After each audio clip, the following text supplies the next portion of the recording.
네, 시청자 여러분 안녕하세요. 투더 골드문 진행의 문다연입니다. 일단 오늘 새벽 FOMC 회의 결과가 예상했던 대로 나오면서 시장에 큰 반등을 보였습니다.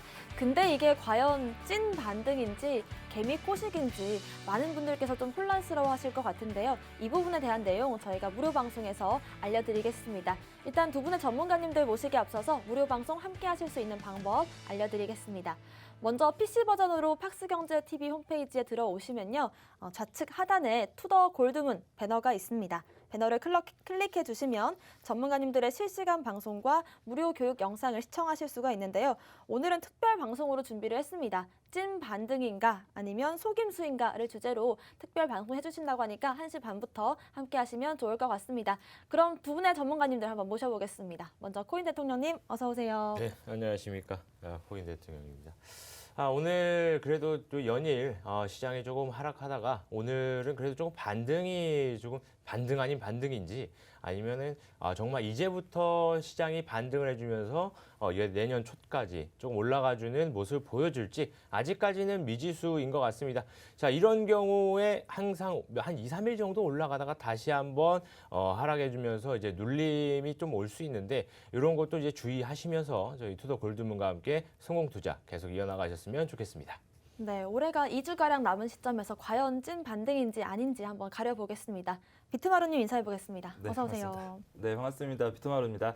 자, 어제 우리 투자분들 사이에서 주무시기 전에는 조금 속상하게 주무셨다가 아침에 일어나셔서 좀 차트를 켜보신 분들은 너무 기분 좋게 오랜만에 좋은 아침을 좀 맞이했던 것 같습니다. 자, 빨간 분들이 많이 들어오면서 FOMC 회의 결과가 나쁘게 나왔는데 왜 이렇게 올라갈까? 결국에는 우리가 불안했던 점들을 그대로 나왔거든요. 그래서 이런 부분들을 오늘 좀 방송에서 설명해 드릴 테니까 오늘도 많은 시청해 주시고 또 이제 많은 도움 얻어가시기 바라겠습니다. 네, 바로 시작해보겠습니다. 코인 이슈 흑과 백 하루에 있었던 호재와 악재들을 한번 짚어볼 텐데요. 코인 대통령님께서 준비하신 오늘의 악재 한번 살펴볼까요? 악재라 매일 똑같은데. 그렇습니다. 악재라고 하기보다는 네. 이 이슈가 왜 좀 이제 비트코인을 좀 하락시켰고 시장을 좀 하락시켰는지에 대해서 말씀을 드리도록 하겠습니다. 예전에도 일전에도 조금씩 이야기가 나왔고 그다음에 이제 비트마로 전문가랑 이제 코인 사고 전문가가 몇 번 이야기를 했을 겁니다. 그래서 이제 후오비 거래소가 중국 서비스를 중단한 거에 대해서 이것이 왜 악재로 조금 다가왔느냐 이거에 대해서 좀 설명을 드리도록 할게요. 자, 우선 후오비 거래소가 중국 본토에 있는 이용자들을 대상으로 전면적으로 이제 서비스를 중단을 하겠다라는 이슈가 나왔습니다. 이제 어제였죠. 15일 날. 15일 9시에 나왔는데 자, 이거에 대해서는 솔직히 말씀드리자면 이 이슈만으로는 시장을 하락시키기에는 뭐 좀 부족한 부분이 있습니다. 자, 왜 그러냐고 한다면 후오비 같은 경우에서도 앞서 좀 이야기가 나왔었던 게 뭐냐면 서비스는 종료하지만 코인 인출 관련해서는 1, 2년 정도 계속 이제 유지를 하겠다라고 나왔지 기본적으로는 매매만 불가능한 상태로 나온 겁니다. 그런데 이제 코인 인출이 가능하기 때문에 코인 인출을 해서 다른 거래소로 옮기고 그다음에 매매를 진행하면 전혀 문제가 될 게 없기 때문에 이거 하나만으로 시장이 하락을 했다라고 하기에는 조금 무리가 있어 보이죠. 자, 그래도 이거를 왜 좀 봐야 되느냐. 자, 10월이었죠. 지난 10월에 중국 본토입니다. 중국 본토 이용자들의 이용을 막겠다라고 정부에서 입장을 발표했죠. 그리고 언제였습니까? 지난 5월이었죠. 지난 5월에는 역시나 또 이제 중국 정부에서 채굴장들을 단속하면서 이 채굴장들 전부 다 불법 뭐 이렇게 나왔어요. 자, 그런데 이런 이슈들 역시나 뭐가 문제였냐면 문제가 아니라 이런 이슈들 역시나 조금 이제 부족한 부분이 뭐였냐면 중국 같은 경우에서는 애초에 금지였습니다. 자, 2년 전, 3년 전이었죠. 2018년, 19년, 뭐 17년부터 해가지고 중국에서는 비트코인, 이 암호화폐에 대한 어떠한 그것도 다 허용하진 않았습니다. 전부 다 불법이다, 하지 마라. 이래놓고 이제 중국 정부에서는 CBDC를 막 개발하고 했었는데 아무튼 중국에서는 그랬어요. 자, 왜 그런 불법이다, 왜 통제를 했느냐? 자, 중국 CBDC는 역시나 좀 이제 제 판단에 의하면요. 제 판단에 의하면 중국이 만드는 CBDC는 달러를 좀 어떻게 견제하기 위한 이제 미중 무역 전쟁도 있었죠. 거기서 이제 참패를 하면서 그것에 이제 하나의 무기였던 미국의 가장 큰 무기인 달러로 이제 눌러버렸는데 그거를 좀 어떻게 타개하기 위한 방법으로 바로 CBDC를 발행을 하려고 준비를 했다라는 것이죠. 자, 그런데 CBDC가 나오면서 이제 성공을 하기 위해선 이 암호화폐를 전면 금지시켜야 됩니다. CBDC 나왔는데 비트코인이 더 인기가 있고 이오스가 더 인기가 있고 이더리움이 더 인기가 있다면 CBDC를 발행하는 의미가 없겠죠. 자, 그래서 저는 이제 금지를 시켰다. 정부에서 중국 정부에서 이제 금지를 시켰다. 뭐 이렇게 좀 판단을 하고 있는데 자, 이런 것들과 좀 연관이 있는 거예요. 자, 그래서 이제 정부는 계속해서 처음부터 불법이다. 통제를 한다 이제 말을 했는데 뭐 이런 뭐 입출금 안 된다. 이제 거래 안 된다. 이런 이슈로 좀 이렇게 된다? 이게 말이 안 되는 거예요. 자, 그런데 한 번 더 들여다본다면 어떤 움직임이 있느냐? 자, 후오비에서 이제 앞으로 1, 2년간 코인 인출은 살려두겠다라고 했지만 중국 본토의 이용자들은 출금을 막아버리겠다라는 겁니다. 자, 이게 뭐냐면 이게 어떤 작용을 하냐면 자, 중국에 있는 중국 본토의 이용자들, 중국 본토의 투자자들의 입장에선 자기네들이 현금을 가지고 암호화폐 시장에서 직접적으로 현금으로 매수매도할 수 있는 길이 막혔다라는 겁니다. 자, 우회를 해야 된다라는 거예요. 안 그래도 중국은 뭐 인터넷도 우회를 하죠. 우회를 하고 뭐 이제 저기 너튜브도 안 돼가지고 막 자기네들 거 만들고 막 뭐 이런 움직임 보이는데 이것도 좀 비슷하게 가야 된다라는 겁니다.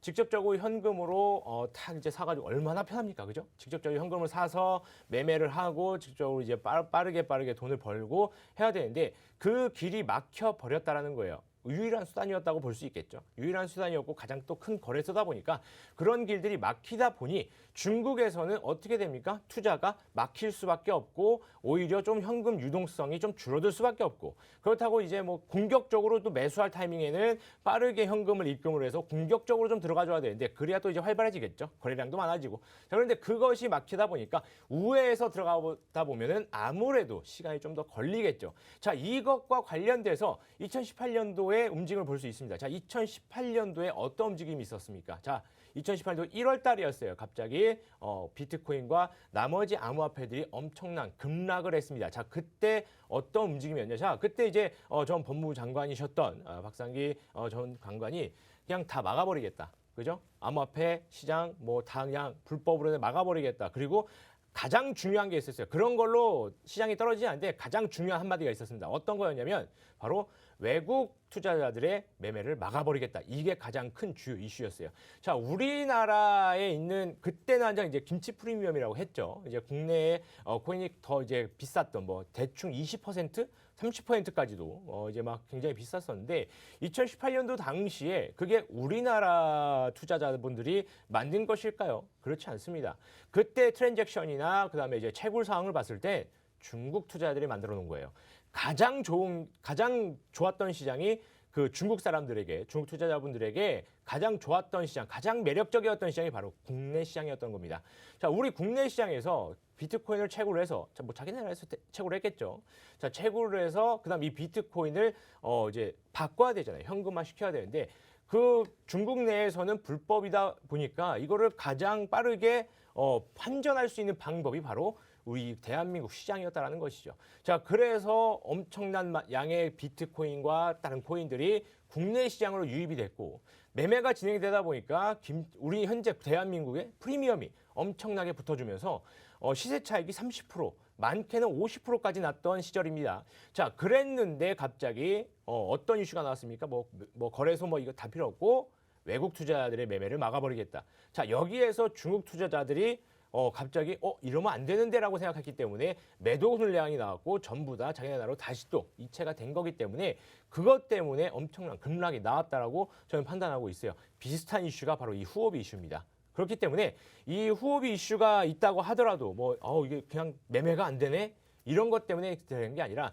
중국 투자자들의 움직임을 막았다라는 게 가장 큰 이슈라고 좀 볼 수 있는데 그렇다면은 우리가 이 약재를 통해서 또 얻을 수 있는 게 뭐겠습니까? 중국 투자자들의 투자가 풀려준다면 어떤 이제 뭐 길이 열린다면 다시 한번 암호화폐 시장에 큰 자금 이동이 있을 것이고 그 큰 자금 이동이 암호화폐 시장에 또 이제 상승장으로 이끌 수 있다라고 판단할 수 있기 때문에 이런 이슈들을 좀 주의 깊게 보시면 좋을 것 같습니다.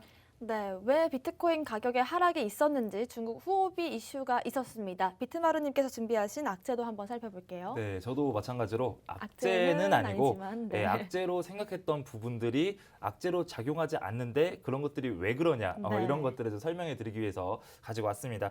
자, 어제 이제 FOMC 회의가 이제 끝이 났죠. 그 과정에서 파월 의장의 발언이 우리 투자분들을 상당히 불안하게 했었다라고 좀 말씀을 드리도록 할게요. 자, 우리 투자분들이 그동안 상당히 불안했던 게 뭐냐면 과연 미국에서 연방준비제도 의사회에서 과연 연준에서 테이퍼링을 가속화할 것이냐, 금리를 인상할 것이냐, 그리고 인플레이션을 어떻게 잡을 것이냐, 그러한 점들이 우리 투자자분들을 불안하게 해서 시장이 내려갔다라고 좀 말씀을 드렸었는데, 자, 어제 발표가 나왔습니다. 근데 그 발표는 정말 아이러니하게도 우리가 생각했던 그대로 나왔는데도 불구하고 가격 상승을 이끌었어요. 자, 그런 것들이 왜 그러냐면, 자, 이런 것들을 투자에서는 재료 소멸이다라고 이야기를 합니다. 일정 부분 이슈를 앞두고 미리 선반영이 돼서 내려가면 오히려 악재가 나왔는데도 불구하고 급등하는 모습을 보여주고요. 자, 우리 투자자분들이 잃는 이유도 바로 이 재료 소멸에 당하기 때문에 그래요. 자, 어떠한 코인이 있습니다. 그럼 이 코인이 예를 들면 내일 어디 큰 거래소에 상장을 한다라고 해요. 정말 너무나도 좋은 이슈죠. 그렇기 때문에 가격이 엄청난 급등을 하고 그 급등을 해서 상장하고 나서 더 올라가겠다라고 판단을 했는데 오히려 상장하니까 급락하는 모습을 많이 보여줬단 말이에요. 좋은 이슈가 나왔는데도 불구하고 그 상장의 이슈는 오히려 악재가 됐다. 반대로 나쁜 악재가 나왔는데도 불구하고 그 악재는 재료 소멸로 인해서 상승을 했다라고 좀 보시면 될 것 같아요. 이미 선반영이 돼서 많이 내려갔기 때문에 그렇습니다. 자, 그렇다면 파월 의장 같은 경우에는 어떤 이야기를 진행을 했냐면, 자, 우선 경제 성장에 대해서 상당히 긍정적인 모습이다라고 이야기를 했고요. 그렇기 때문에 테이퍼링을 가속화하겠다라고 이야기를 했어요. 테이퍼링을 가속화한다. 테이퍼링을 가속화한다라는 거는 그 긴축 정책을 더욱더 활발화시킨다라는 거고 전통금융을 더욱더 살린다는 이야기인데, 자, 그것 때문에 우리가 그동안 엄청나게 내려갔었죠. 그런데 그 불안감이 이제는 우리가 알고 있는 내용을 그대로 이야기를 했네. 자, 그렇다면 지금 알고 있는 내용에서 이 정도 빠졌으니까 그러면 실제로 가속화되고 전통금융뿐만 아니라 이제 위험자산으로까지 돈이 들어온다라고 한다면 오히려 지금이 바닥 구간이고 올라가는 구간이지 않을까라고 이제 투자자분들이 판단을 해서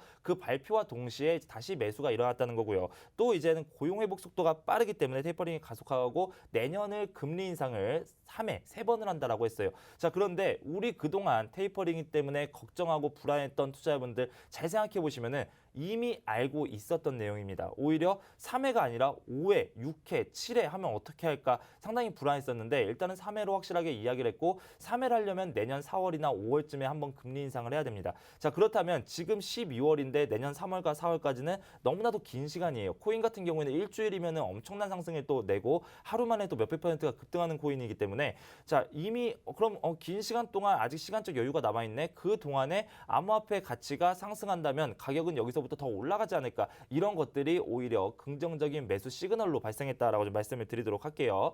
자, 우선 파월 의장이 이 FOMC 회의 과정에서 암호화폐에 대한 이야기도 진행을 했습니다. 어떠한 이야기를 진행을 했냐면 암호화폐가 현재 리스크가 큰 거는 맞다라고 이야기를 했어요. 그 이유가 뭐냐? 우리가 그동안 지속적으로 이야기했던 부분들입니다. 바로 규제가 없기 때문에 리스크가 크다. 다만 지금 현재 암호화폐가 현재 금융시장에 대한 리스크는 없기 때문에 규제를 통해서 발전한다면 충분히 성공할 수 있다라고 이야기를 했고요. 자, 그거는 뭐냐면 연방준비제도 의사의 달러의 가치를 엄청나게 올려야 되고 그러려면 암호화폐의 가치를 떨어뜨려야 되는, 또 금과 비트코인의 가치를 떨어뜨려야 되는 입장에 있는 사람들입니다. 자, 그런데도 불구하고 이 파월 의장이 그러한 발언을 했다는 건 뭡니까? 결과적으로는 미래에는 달러와 암호화폐가 공존할 수밖에 없다를 인정하는 셈이기 때문에 자, 이런 것들로 본다면 우리가 불안했던 모습, 그냥 단순히 불안해서 패닉셀 현상으로 커피슐레이션 현상으로 그냥 모두 다 매도를 쳐버립니다. 그 다음에 오히려 그 이슈가 나오면 그때부터 다시 시작해서 가치적으로 올라가는 가능성이 크기 때문에 지금 구간은 비트코인의 우선 바닥라인 구간까지 확인시켜주는 구간이고 앞으로는 조금 더 좋은 모습을 보여주지 않을까, 이렇게 긍정적으로 말씀을 드리도록 하겠습니다. 네, 코인 이슈, 흑과 백, 악재 이슈 두 가지 살펴봤는데요. 일단 이 부분을 어떻게 해석하냐에 따라서 또 투자 관점이 달라질 것 같습니다. 이슈를 해석하는 눈, 저희 무료 방송 함께 하시면서 같이 키워보시면 좋을 것 같습니다. 무료 방송 함께 하실 수 있는 방법 안내해드리겠습니다. 먼저 PC 버전으로 팍스경제TV 홈페이지에 접속하시면요. 좌측 하단에 투더 골드문 배너가 있습니다. 배너를 클릭하시면 실시간 방송과 무료 교육 영상을 시청하실 수 있는 링크로 연결이 됩니다. 오늘은 오후 1시 반부터 찐 반등인가 속임수인가를 주제로 특별 방송 진행해 주신다고 합니다. 바로 또 호재 뉴스도 한번 살펴보겠습니다. 코인 대통령님, 오늘의 이슈 어떤 건가요? 오늘의 이슈도 이제 좀 괜찮은 네. 이슈가 좀 나왔다. 이렇게 좀 말씀드리도록 하겠습니다.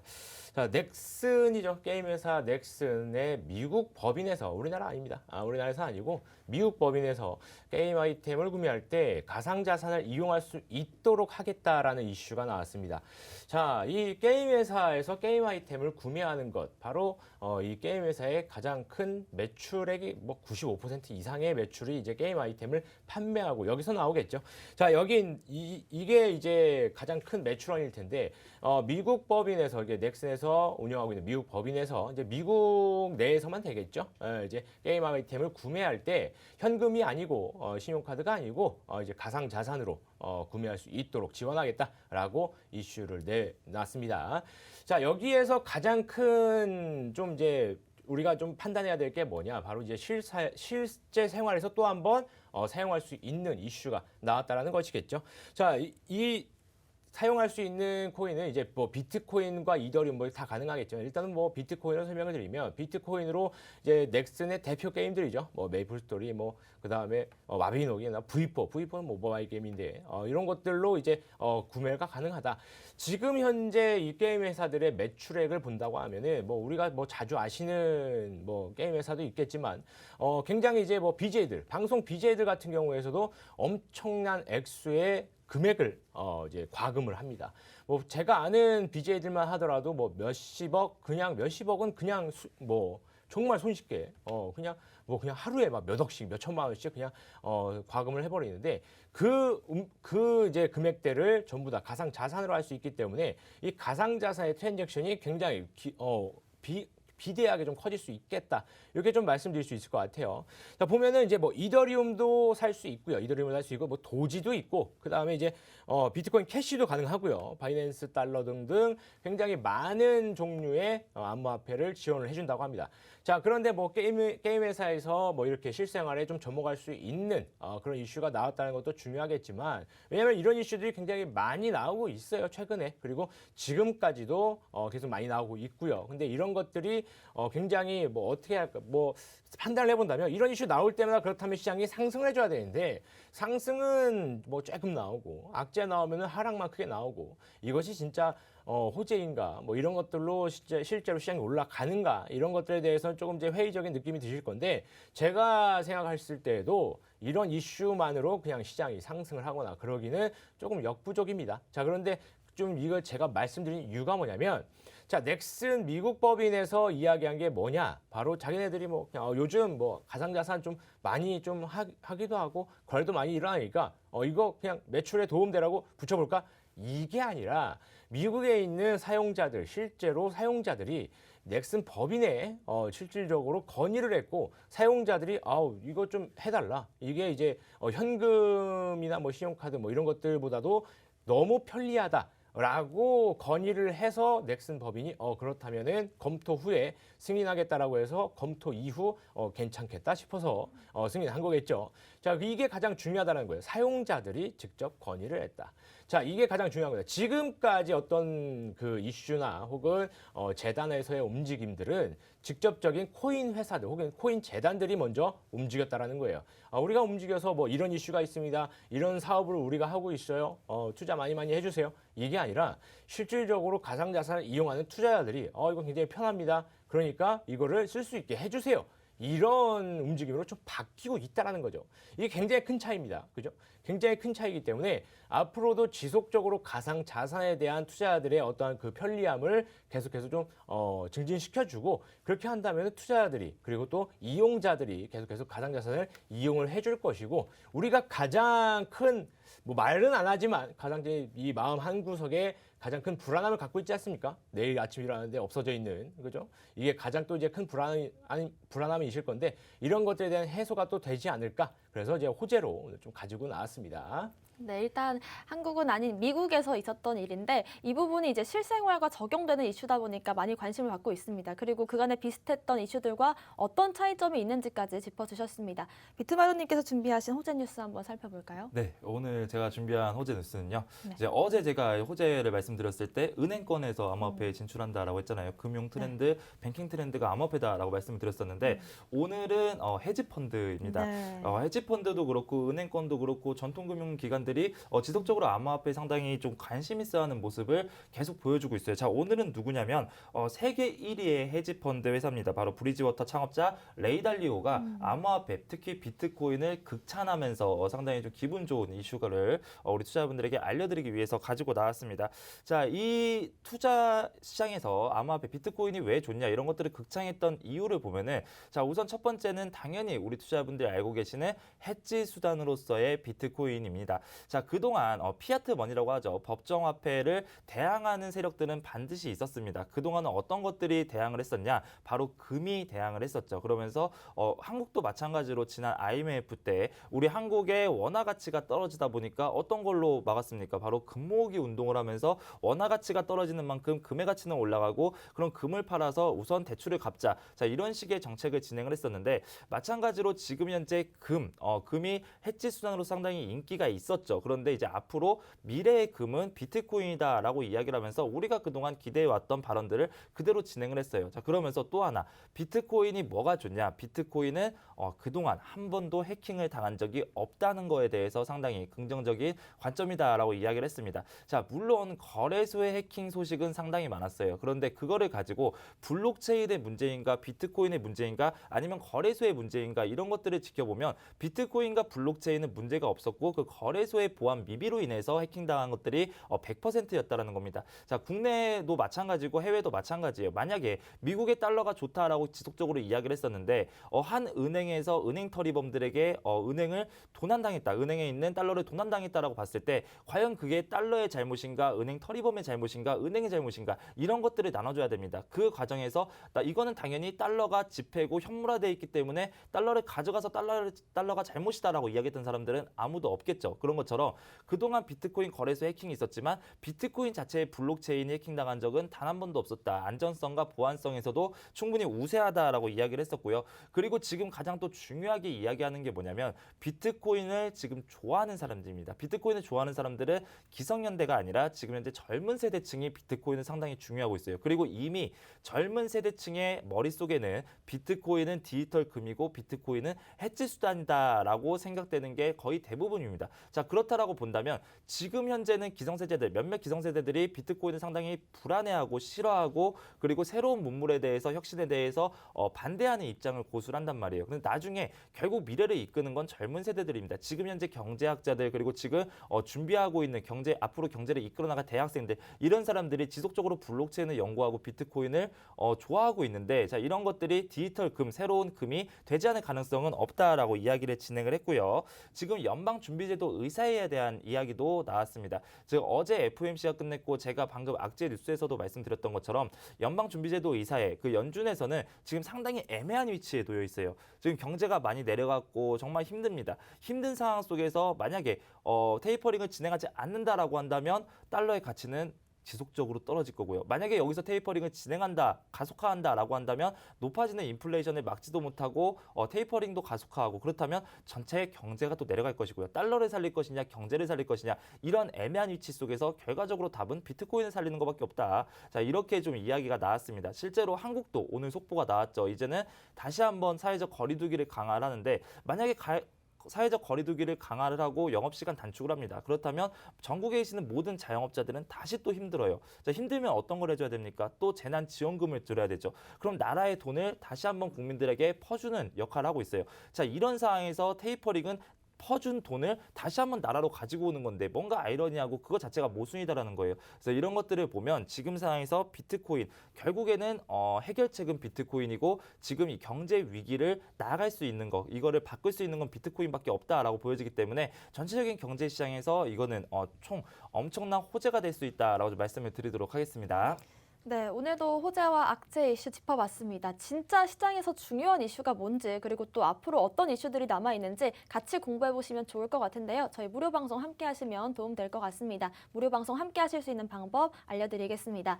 팍스경제TV 홈페이지에 들어오시면요. 좌측 하단에 투더 골드문 배너가 있습니다. 배너를 클릭해주시면 실시간 무료 교육 방송과 전문가님들의 교육 영상 보실 수 있는 링크로 연결이 됩니다.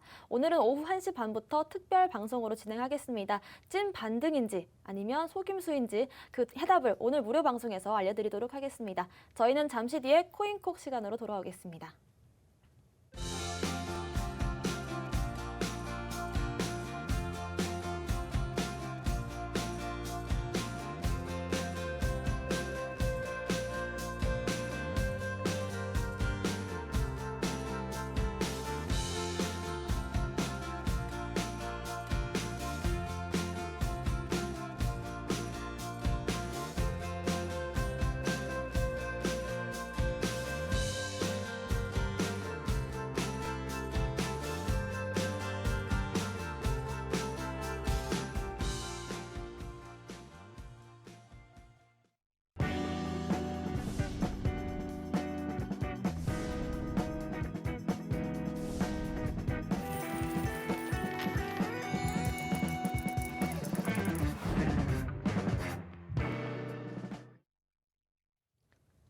코인콕 특징주 분석 시간입니다. 어제와 오늘 특징적인 움직임을 보여준 코인들과 그 섹터들 한번 살펴보겠습니다. 먼저 코인 대통령님께서 보내주신 특징주 한번 살펴볼게요. 네, 뭐 최근에 뭐 크게 뭔가 움직이거나 뭐 그런 건 네. 아닌데 네. 제가 이제 말씀드렸던 코인 중에 그래도 한번 짚고 넘어가야 되지 않나 생각이 들어서 이렇게 네. 가지고 나왔습니다.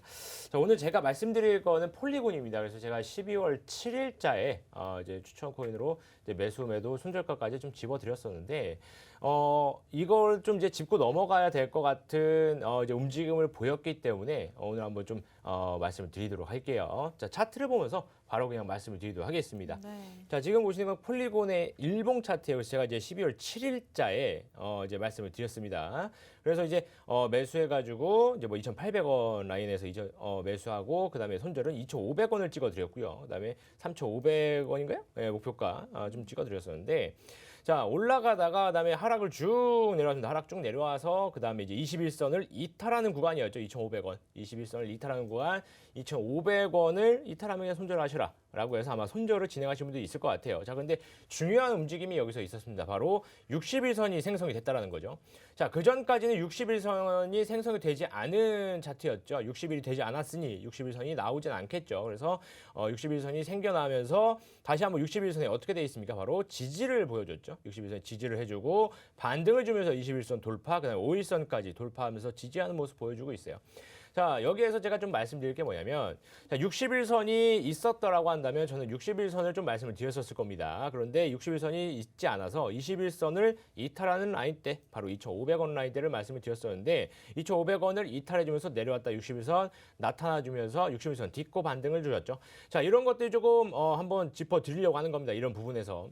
자, 그래서 만약에 여기에서 손절을 진행하지 않으신 분들이 계시다라고 한다면 제가 말씀드렸던 목표가까지 홀딩을 통해서 해주시면 좋을 것 같고, 자, 왜 그러냐고 한다면 60일선이에요. 제가 항상 이제 중요하게 보는 60일선이라고 말씀을 드리는데 20일과 60일선. 자, 21선 같은 경우에서도 밑에 부분에서 쭉 내려왔다가 여기서 원형 바닥 그려주죠. 바닥 그려주면서 올라갑니다. 올라가면서 여기에서는 역배열이었지만 역배열이 이 부분에서 어떻게 됩니까? 정배열로 바뀌어버리죠. 그죠? 정배열로 바뀌면서 50, 그다음에 20으로 정배열로 바뀌어주면서 쭉 상승을 했단 말이에요. 자, 그리고 나서 어떻게 돼 있어요? 자, 5일선, 그다음에 11선, 21선, 60일선이에요. 저는 11선을 잘 보진 않아요. 11선 잘 보지 않지만 그래도 있으니까 좀 보긴 하는데, 자, 지금 여기에서 5일선이 그죠? 21선을 살짝 이탈해 줍니다. 이탈해 주면서 데드크로스가 나왔거든요. 자, 그러니까 지금 순서가 어떻게 돼요? 21선, 5일선, 60일선 이렇게 돼 있단 말이에요. 자, 그러면은 여기에서 어떻게 되느냐? 21선과 60일선의 이격은 높습니다. 그렇기 때문에 여기에서 21선이 만약에 다시 내려가서 60일선을 이탈해 준다라고 한다면 굉장히 큰 낙폭이 있어야 될 것이고 하락하는 게 점점 길어져야 돼요. 자, 그런데 지금 현재 일봉상으로 봤을 땐, 그리고 시장 상황으로 봤을 때요, 그런 차트가 나오기는 굉장히 힘들어 보입니다. 자, 그렇다면 어떻게 움직일 것이냐? 옆으로 횡보를 좀 더 하던가 아니면 여기에서 상승, 조그만 상승들이 나와주면서 계단식 상승을 할 가능성이 매우 높다라는 겁니다. 자, 그렇게만 가준다고 하더라도 어떻게 되겠습니까? 여기에서 한번 툭 올라갔기 때문에 5일선, 이틀만 지나면 5일선이 이 상승을 반영을 합니다. 이 상승을 반영을 하기 때문에 5일선은 다시 꺾여 올라갈 것이고요. 21선을 돌파하겠죠. 자, 그러면 5일선, 21선, 61선 정배열의 움직임을 보일 수 있다는 겁니다. 자, 그렇게 정배열을 이루어준다라고 하면은 충분히 상승을 했거나 혹은 상승을 할 추세로 전환이 됐다라고 판단해 볼 수 있다라는 겁니다. 그래서 지금 같은 경우에서는 61선 생성됐고요. 일봉상에서지만요. 뭐 주봉이랑 월봉은 아예 나오지도 않겠죠. 일봉상에서만 일단 61선이 출현을 했고요. 이 61선이 여기서 이제 딛고 반등을 했기 때문에 61선 옆으로 쭉 올라가주는 21선과 같은 움직임으로 우상향으로 가주면 추세는 전환될 수 있다라고 판단이 되고 지금 현재 차트를 보았을 때도 굉장히 뭐 좋은 차트라고 좀 볼 수 있는데 자 한번 올라갔다가 내려와서 원형 바닥 그려주고 상승 다시 내려와서 원형 바닥 그려주고 상승을 줬고요. 그 다음에 내려왔다가 찍고 이거 지금 V자 반등이 하는데 V자 반등은 제가 좀 별로 좋아하지는 않는 반등이에요.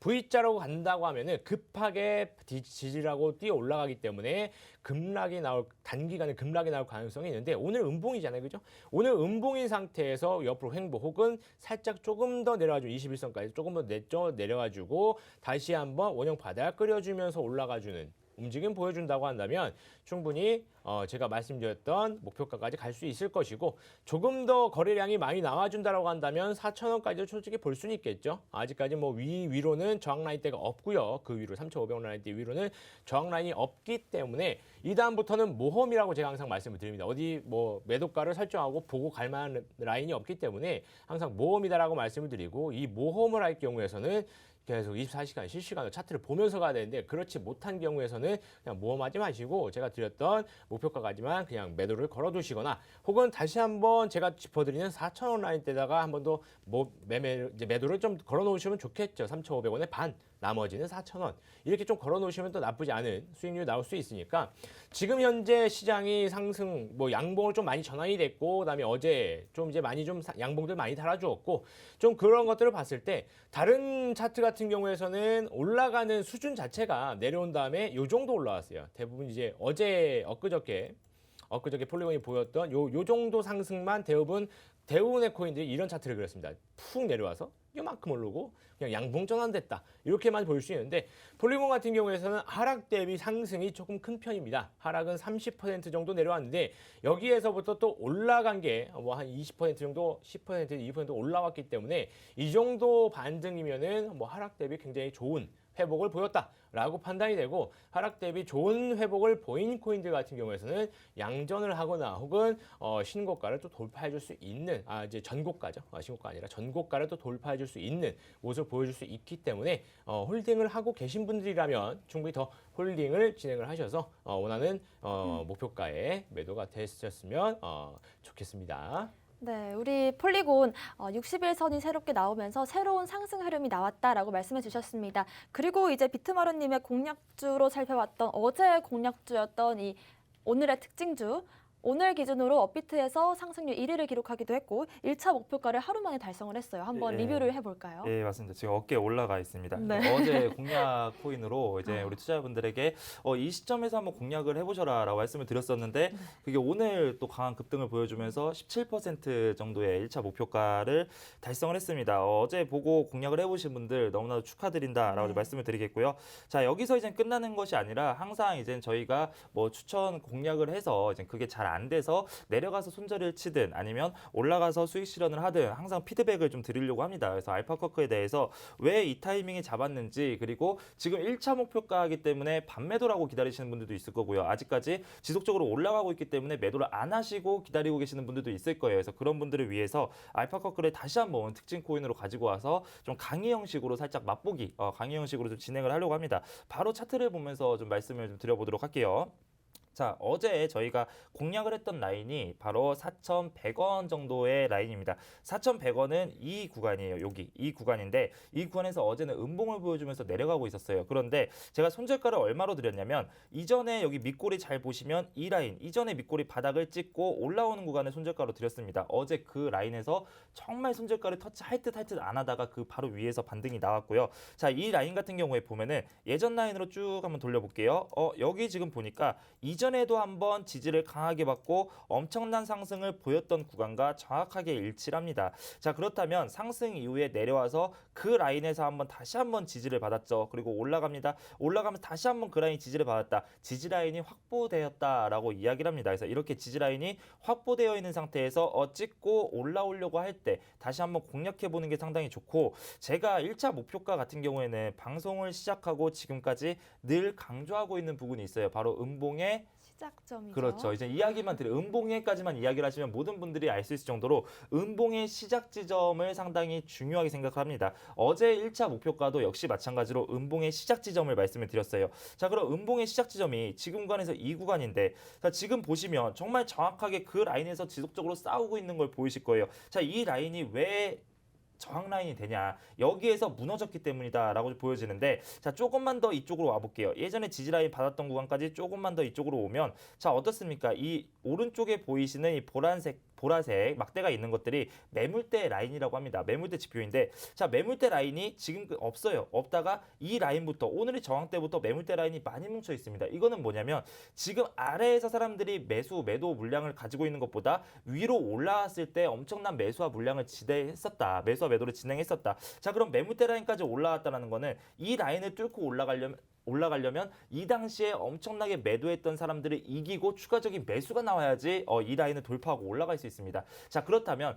바로 한 번에 이렇게 이슈가 없는 장 속에서 한 번에 강한 상승을 보여주면서 이 라인을 뚫기란 힘들 거예요. 그럼 이전에 멈췄던 구간에서 쉬었다 가는 경향들이 있습니다. 그런 것들이 이제는 저항대, 매물대 지표다라고 좀 말씀을 드릴 거고, 자, 그러면은 지금 만약에 보유하고 계시는 분들이 있잖아요. 제가 안 팔고 보유하고 있었어요. 그렇다라고 한다면 일단은 간단합니다. 1차 목표가 라인이 4,800원대였어요. 4,800원은 여기 시작 지점입니다. 자, 시작 지점에서 목표가 라인을 가지고 왔는데 그 라인을 돌파하고 위에서 안착하면서 왔다 갔다 한다라고 보면 그 라인까지 내려오면 전량 수익 실현을 진행을 하는 거예요. 1차 목표가를 돌파했는데 안착을 하지 못하고 내려온다라고 한다면 거기서 우선 전략 수익 실현을 하고 다시 한번 지켜보시는 거고, 만약에 밑으로 내려오지 않고 계속 지속적으로 여기서 왔다 갔다 한다라고 본다면 그 다음 하락의 시작 지점이 어디냐라고 보시면 됩니다. 자, 그러면 가장 중요한 다음 하락의 시작 지점, 우리 투자자분들이 알 수 있는 구간이 어디입니까? 바로 이 구간이죠.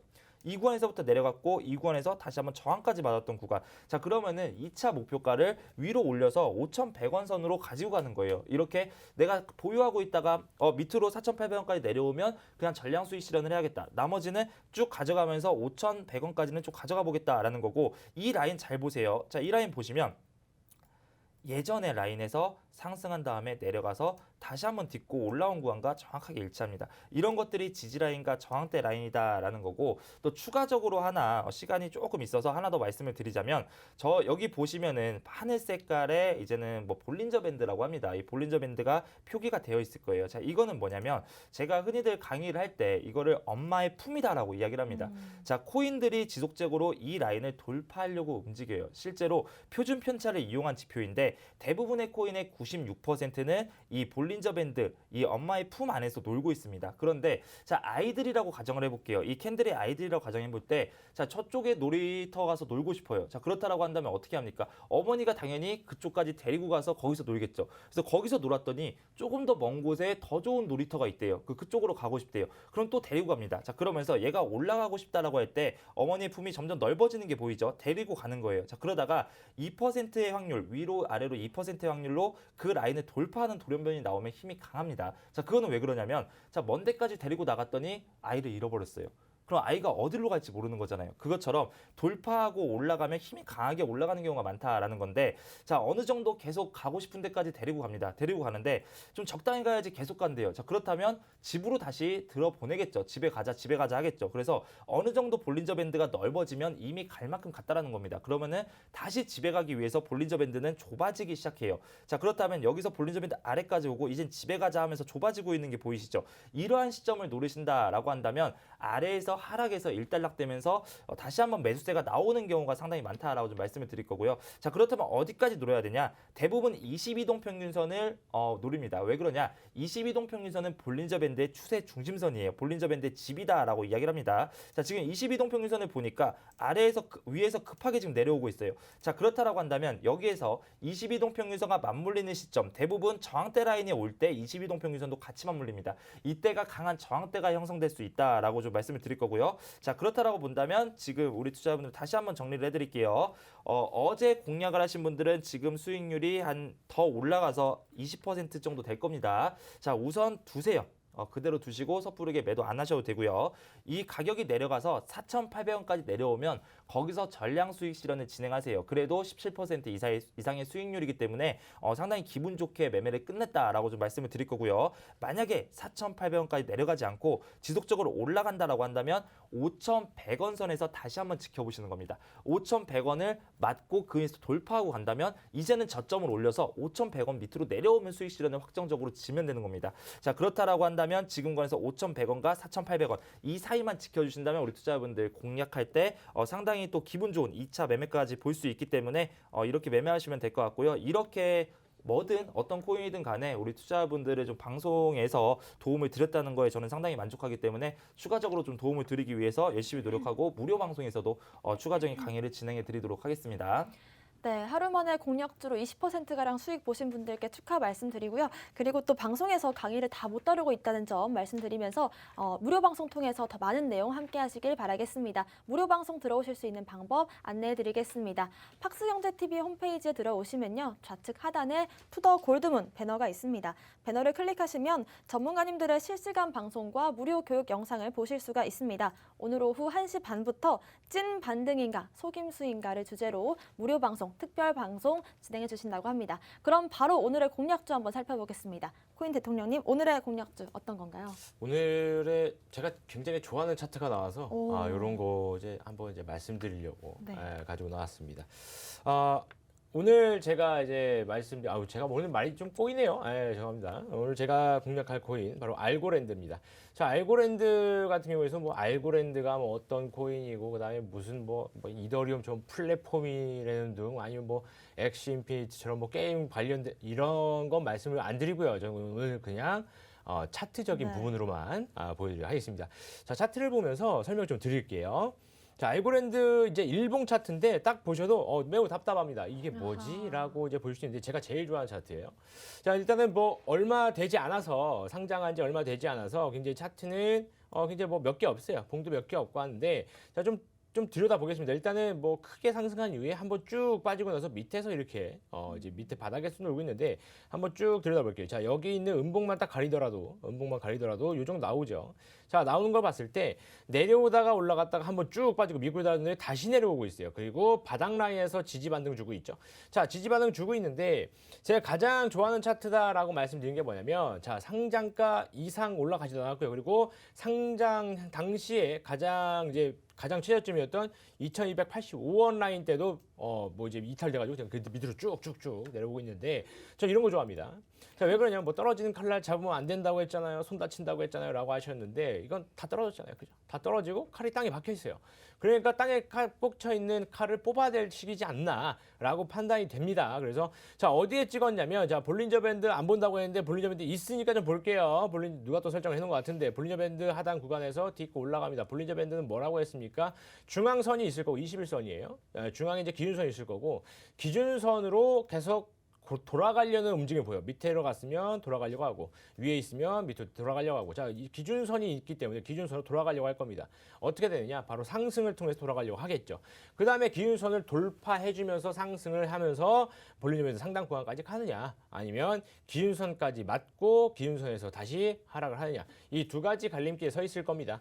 자, 그거야 예상은 못하는 거겠죠. 그 예상을 가봐야 아는 거고요. 그래서 제가 예언가도 아니고 신도 아니기 때문에 이거는 가봐야 아는 겁니다. 그 라인대 어디냐? 바로 2,000원 라인대. 2,000원 라인대를 돌파하냐 마냐. 이거는 그때 당시 가봐서 알아야 그 당시에 가봐야 되겠지만 지금은 바닥 구간에서 상승 초입일 가능성이 있다라는 거예요. 자, 그래서 바닥권까지 왔을 때 지금 현재 가격에서 매수가 굉장히 좋아 보인다라는 겁니다. 자, 그래서 매수는 지금 1,800원 이하로만 진행을 하시면 될 것 같아요. 1,800원 이하로만 진행하시고 그 위로는 솔직히 매수를 한다는들 의미는 없을 것 같습니다. 자, 왜 그러냐면 21선을 저기 돌파하지 못하고 저항을 맞고 내려온다라고 한다면 수익 실현을 해야 된다는 거죠. 거기서 이제 매도를 해야 되는데 돌파하지 못할 시에는 매도를 통해서 이제 어느 정도 이제 챙겨야 되는데 1,800원 이상 막 1,900원, 막 1,850원 이런 데서 했다면 21선 그러니까 21선 2,000원 라인대를 저항하고 내려올 때 팔면은 수익률이 그다지 좋지 않다라는 거예요. 그냥 수수료 빼고 뭐 빼고 하면은 그냥 대충 그냥 그냥 오늘 커피값 벌었다 뭐 이렇게 될 수 있기 때문에 1,800원 이상에서는 매수는 별로 그렇게 추천드리지 않습니다. 자, 그래서 그렇게 하시고 목표가는 일단 1차는 2,500원을 잡아드릴게요. 2,500원이라고 한다면 이 위에 라인이죠, 그죠? 요 위에 라인 바로 이제 12월 초였죠. 12월 초 2,500원 돌파했다가 돌파하지 못하고 윗골 되고 내려와 버리면서 저항 라인 때 생성됐습니다. 그렇기 때문에 1차는 2,500원에 매도를 하시고 만약에 여기를 다시 한번 뭐 거래량이 폭발해 주면서 2,500원 뭐 돌파해 주면서 올라간다. 그러면 2,800원까지도 볼 수는 있겠습니다. 그러나 1차 목표는 2,500원 좀 보시면 될 것 같고 자, 손절 라인 때 봐야죠. 손절 라인 때는 1,800원 이하 매수지만 손절은 1,700원. 좀 짧게 잡도록 할게요. 자, 1,700원 어디냐? 바로 이쪽 라인이에요. 자, 지금 저 선이 그어져 있는 라인인데 바로 어제와 엊그제의 라인이죠. 1,700원을 사이에 두고 올라갔다 저항 맞고 그 다음 1,700원 내려갔다가 밑으로 달고 올라갔기 때문에 이쪽 라인에서 살짝 이제 매도 뭐 이탈하게 된다면 추가적으로 이제 하단 라인, 볼린저밴드 하단 라인까지 쭉쭉쭉 내려갈 수 있기 때문에 손절 진행하시는 게 가장 좋은 판단이겠다 이렇게 말씀드리도록 하겠습니다. 네, 좋습니다. 알고랜드 코인 대통령님께서 좋아하시는 차트다라는 말씀 드리면서 비트마루님의 공략주 바로 살펴보겠습니다. 네, 지금 방송 시간이 부족하죠. 자, 네. 바로 말씀을 드리도록 하겠습니다. 자, 오늘 제가 가지고 나온 공략주는 세타 토큰이라는 코인인데요. 뭐 여러 가지 세타 토큰의 설명을 좀 드려야겠지만 시간 관계상 바로 차트를 보면서 넘어가 네. 보도록 하겠습니다.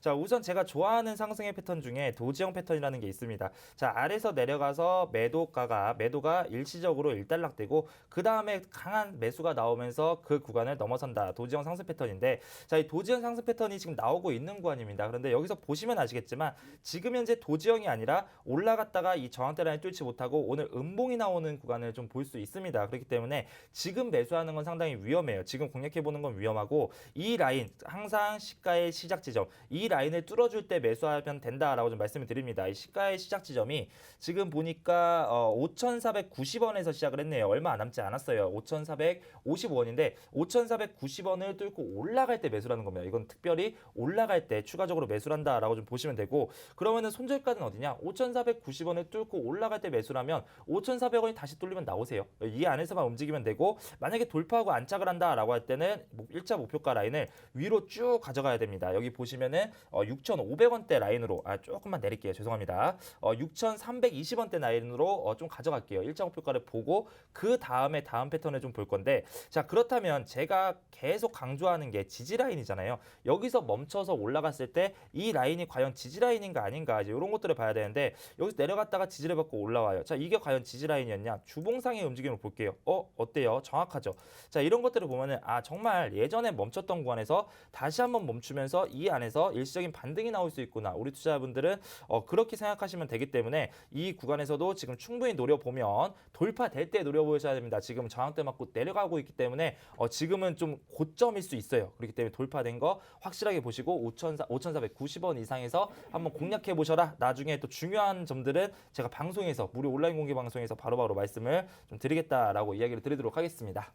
네, 일단 세타 토큰 같은 경우에 제가 좀 더 부연 설명을 해드리자면 일단 1세대 NFT 코인이기 때문에 사용자와 스트리머 모두가 좀 수익을 볼 수 있는 그런 토큰이다라고 보여지고 일단 도지형 상승 패턴이 그려졌는데 이 부분에 대해서도 한번 리뷰를 해주셨습니다. 일단 저희가 항상 방송 시간이 부족한 것 같습니다. 그래서 더 많은 내용 일단 무료 방송에서 진행을 하고 있고요. 사실상 오늘 가장 중요한 부분인 과연 오늘의 상승이 찐 반등인지 개미꼬식인지 이 부분에 대한 해답은 저희가 무료 방송에서 해드리도록 하겠습니다. 마지막으로 무료 방송 함께 하실 수 있는 방법 안내해드리겠습니다.